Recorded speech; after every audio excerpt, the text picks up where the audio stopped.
Good morning student.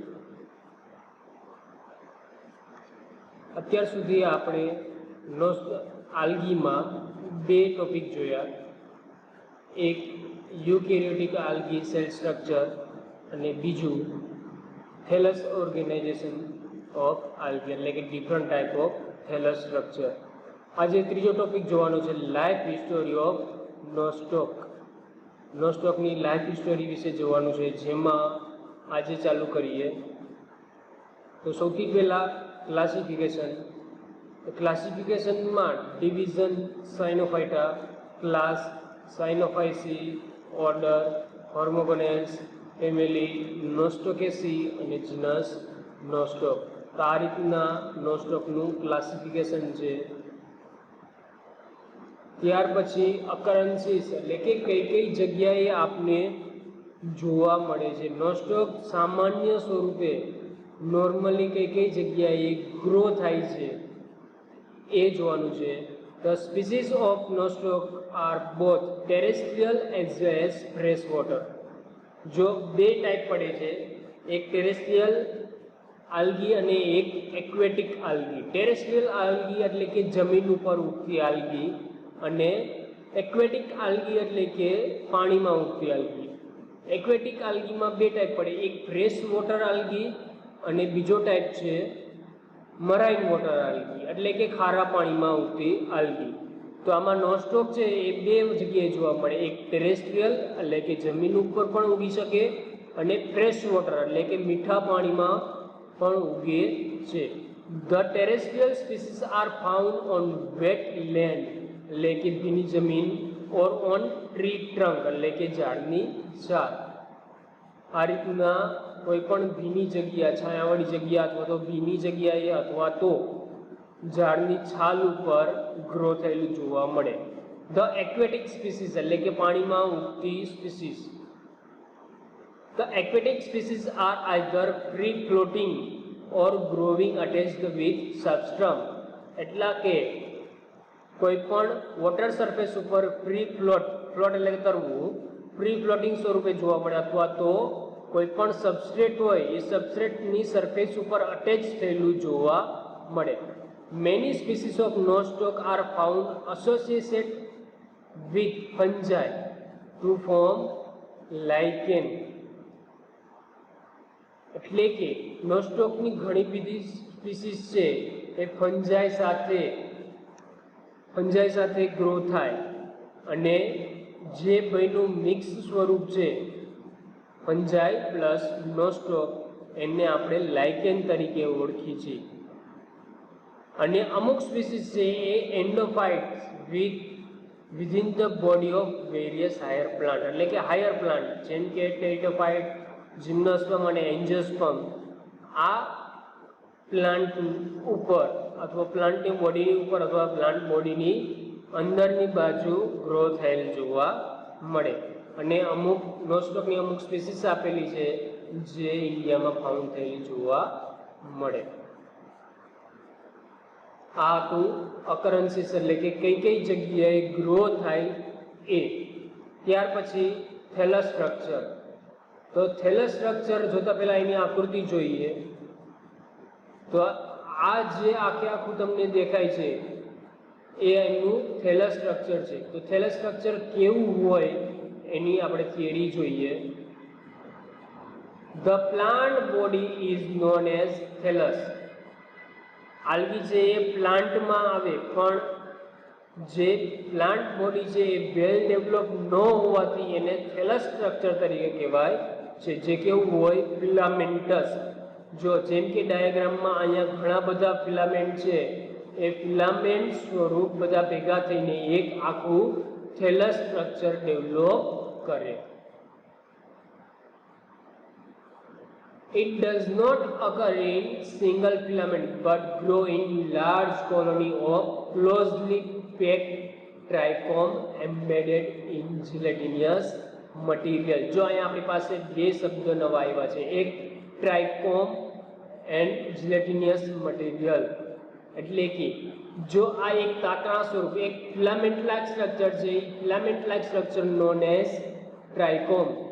so many trichome are embedded with common gelatinous એટલે કે એક common gelatinous દ્વારા embedded થઈ so many trichome embedded with common gelatinous sheet એટલે કે common gelatinous આવરણ દ્વારા બધા trichome structure embedded થઈ એક નોસ્ટોકનું કોલોની બનાવે આ એક નોસ્ટોકની કોલોનીને આપણે નોસ્ટોકનું થેલસ સ્ટ્રક્ચર કહી શકાય. The colony of nostoc look like lump એટલે ગઠ્ઠો of mucilage floating or attached to substrum એટલે કે નોસ્ટોકની જે કોલોની છે એ કાં તો પાણીમાં ફ્લોટિંગ તરીકે જોવા મળે અથવા તો અટેચ ટુ સબસ્ટ્રમ એટલે કે કોઈ પણ આધાર ઉપર અટેચ થયેલી જોવા મળે. The colony is of various size એટલે કે કોઈ સાઇઝ નક્કી કરેલ અથવા તો નિશ્ચિત સ્વરૂપમાં હોય નહીં. And may be solid or hollow એટલે અથવા તો સોલિડ સ્વરૂપમાં જોવા મળે અથવા તો હોલો એટલે કે પોલું. They are may be spherical એટલે કે સ્ફેરિકલ સ્ટ્રક્ચર જોવા મળે આકાર અથવા તો irregular in shape. May be it spherical or irregular. Both are shaped in observed and olive green to blue green in color having smooth surface. જો કલરમાં green અથવા તો બ્લુ ગ્રીન ઇન કલર જોવા મળે અથવા તો અને એની સરફેસ છે સ્મૂથ જોવા મળે. સ્મૂથ સરફેસ છે એ જીલેટિનિયસ એન્વેલોપના કારણે સ્મૂથ સરફેસ હોય છે.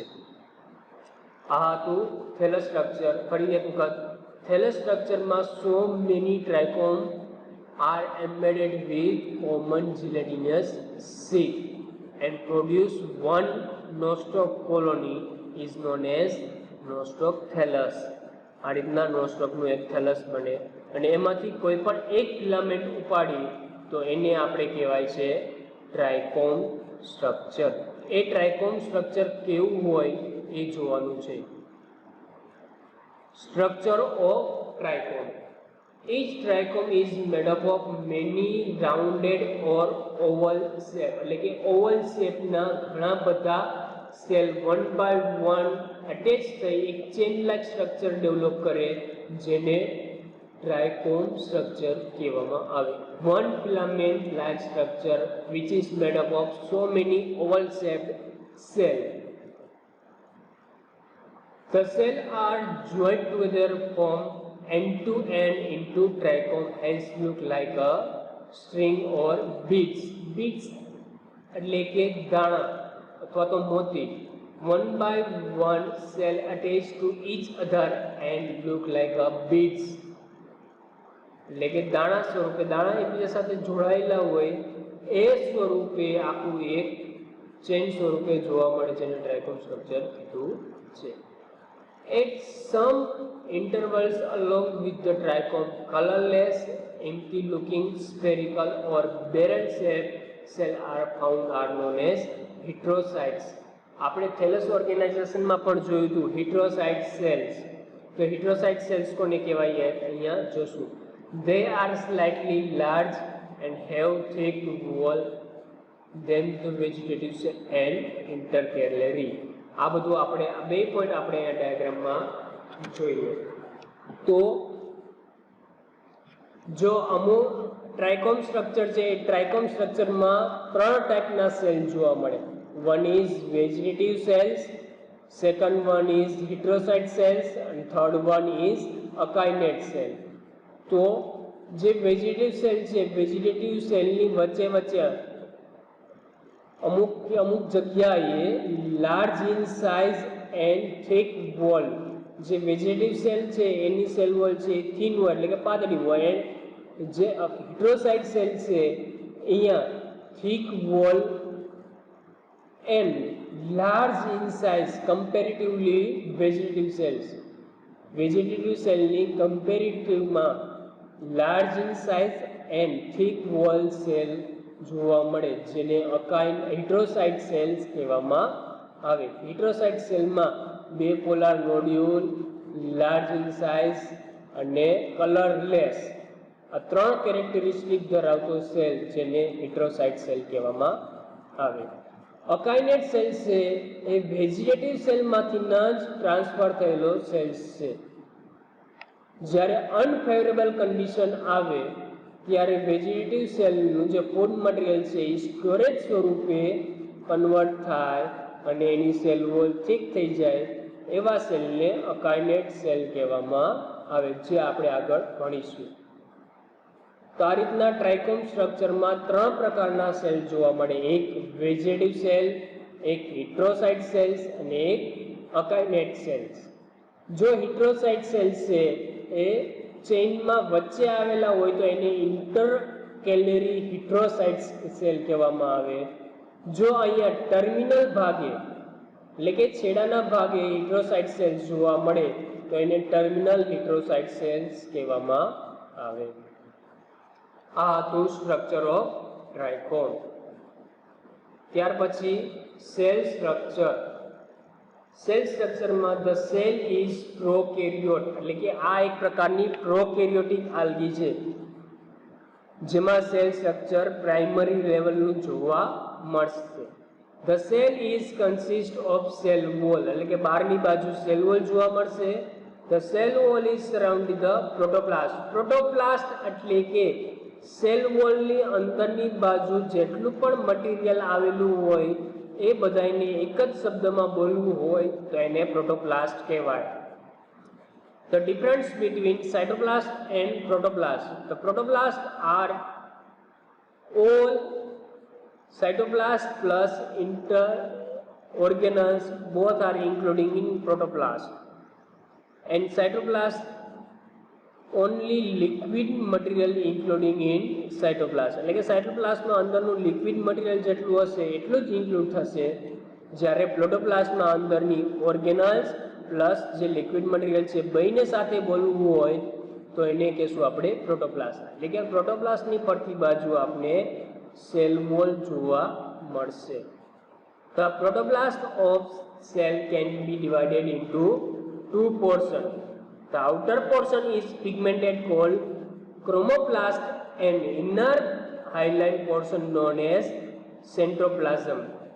જો આ સેલ છે એ સેલમાં બે ભાગ પડશે, એક outer portion which are green in colour અથવા તો pigmented which are known as chromoplast portion, and વચ્ચેનો centre portion which is known as centroplasm. વચ્ચેનો સેન્ટ્રોપ્લાઝમ એન્ડ સરાઉન્ડેડ અથવા તો near the cell wall is known as chromoplast. તો chromoplast consist reserve, જો બે વસ્તુ હશે ક્રોમોપ્લાસ્ટમાં, એક રિઝર્વ ફૂડ મટીરિયલ અને બીજું છે there are also found within the many photosynthetic lamella અથવા તો બીજા શબ્દમાં કહી શકાય પ્લાસ્ટિડ, જેનું કામ છે ફોટોસિન્થેસિસ પ્રોસેસ કરવી. ફોટોસિન્થેટિક પિગમેન્ટ આવેલા હોય છે જેનું કામ છે ફોટોસિન્થેસિસ કરવું. એટલે કે જે સેલ વોલ છે એ સેલ વોલની નજીક ફોટોસિન્થેટિક લેમેલા આવેલી હશે જે પિગમેન્ટેડ ગ્રીન ઇન કલર હશે, જેના કારણે એને ક્રોમોપ્લાઝમ પણ કહેવામાં આવે. અને ત્યાં બીજું ફૂડ મટીરિયલ છે એ સ્ટોરેજ સ્વરૂપે પણ જોવા મળશે, જે આપને ગ્લાયકોજન સ્વરૂપે ફૂડ મટીરિયલ સ્ટોરેજ થયેલું પણ જોવા મળશે.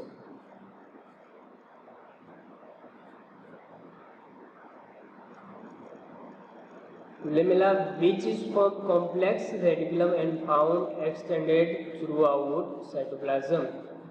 Ribosome are also found. જો પ્રોકેરિયોટિક સેલ હોય કે યુકેરિયોટિક સેલ હોય બેમાં રાઇબોઝોમ જોવા મળે. પ્રોકેરિયોટિક સેલમાં 70S રાઇબોઝોમ અને યુકેરિયોટિક સેલમાં 80S રાઇબોઝોમ જોવા મળે. But cell lake a membrane bound well developed organelles, એટલે કે membrane bound organelles like mitochondria, chloroplast, Golgi body, nucleus જેવી ઓર્ગેનલ્સ છે એ એબ્સન્સ હશે, જોવા મળશે નહીં. The nuclear material is not bound in defined membrane. એટલે કે યુકેરિયોટિક સેલમાં જેમ ન્યુક્લિયસમાં પડતી બાજુ મેમ્બ્રેન હશે અને વચ્ચે ડીએનએ હશે, એ રીતના આમાં જોવા મળશે નહીં. આમાં જે સેલ હશે એમાં વચ્ચેનો બાજુ જે સેન્ટ્રોપ્લાઝમ કહેવાય છે, સેન્ટ્રોપ્લાઝમમાં ડીએનએ ગૂંચળું વળેલું જોવા મળશે. કોઈ ન્યુક્લિયસ જેવો ભાગ સ્પષ્ટ સ્વરૂપે જોઈ શકાય નહીં. પ્રોકેરિયોટિક સેલમાં ન્યુક્લિયસ હોતું નથી. એટલા માટે શું કીધું છે? The nuclear material is not bound defined membrane. કોઈ ન્યુક્લિયસ મેમ્બ્રેન જોવા મળશે નહીં. આ હતું આપણે આજનો ટોપિક નો સ્ટોક. નો સ્ટોકમાં આજે સૌથી પહેલા ક્લાસિફિકેશન જોયું, ત્યાર પછી અકરન્સીસ એટલે કઈ જગ્યાએ ક્યાં જગ્યાએ મળી આવે છે, ત્યાર પછી એનું થેલસ સ્ટ્રક્ચર જોયું, પછી થેલસ સ્ટ્રક્ચરની અંદર એક ફિલામેન્ટ લાઇક સ્ટ્રક્ચર એટલે કે ટ્રાયકોમ સ્ટ્રક્ચર જોયું, અને ટ્રાયકોમ સ્ટ્રક્ચર છે એ ઘણા બધા સેલનું બનેલું હોય તો એ સેલ સ્ટ્રક્ચર જોયું. આજનો અહીંયા ટોપિક આપણો પૂરો થાય છે. Thank you.